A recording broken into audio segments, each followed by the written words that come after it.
எப்படி நடந்தது என்று கூறுங்கள். இங்கு ஒரு புதிய சக்தி இருந்தது. மிகவும் பலம் வாய்ந்த சக்தி அது. ஆனால் எடுத்து வந்தேன்.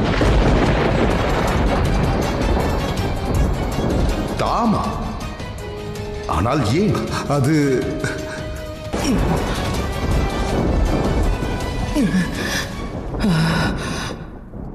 ஆனால் நான் அதை தெரிந்து கொண்டேன் பாட்டனாரே. எனக்கு என்ன நடந்தது என்று நான் நன்றாகவே புரிந்து கொண்டேன்.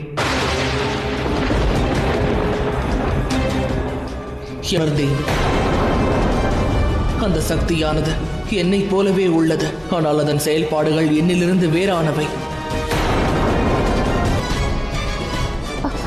ஆனால் அந்த சக்தி திடீரென்று எங்கிருந்து வந்தது? அந்த சக்தியும் படைக்கப்பட்டிருக்க வேண்டும்.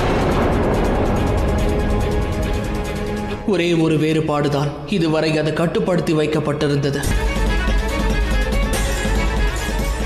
பாதுகாப்பில் இருந்தது. ஆனால் இப்பொழுது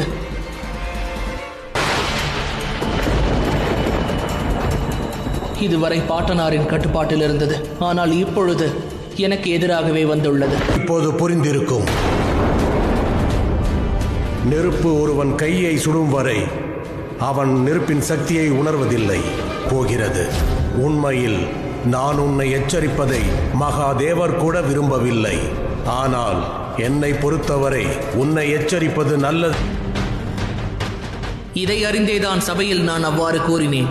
11 வயது முடிவடைந்த பிறகு எவன் ஒருவனும் அல்லது சக்தியோ. பாட்டனாரே, நான் சூரிய தேவரின் தகவலை கூற தங்களின் மாளிகைக்கு வந்த பொழுது எனக்கு எதிரான சக்தி என்று தெரிந்து கொண்டேன்.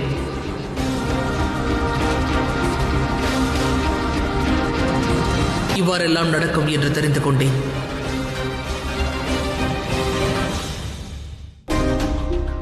தேவி சந்தியா தன்னுடைய தவத்தை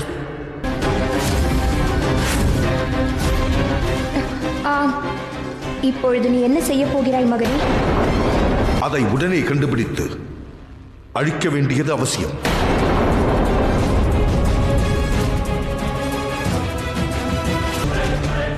உண்மையில் இம்முறை திட்டமிட்டு தாக்குதல் நடத்தப்படவில்லை. அதனால் அந்த சக்திக்கு நிச்சயம் மீண்டும் ஒரு வாய்ப்பை அளித்தாக வேண்டும்.